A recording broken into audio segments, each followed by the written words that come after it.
Ini minuman khas di sini, namanya itu lemon madu.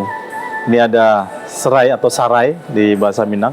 Ada madu, ada lemon, dan disajikan dalam panas-panas ya, supaya dia menyatu rasanya antara asam, manis, dan aroma serai yang khas.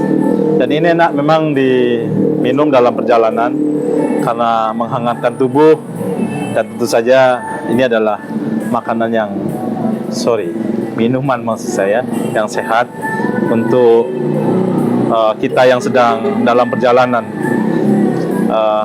Dengan khasiat sarai, lemon, dan madu tentu saja dia bisa menghilangkan masuk angin, badan letih-letih, dan pasti segar lah. Kita akan cicipi minuman ini. Bismillah.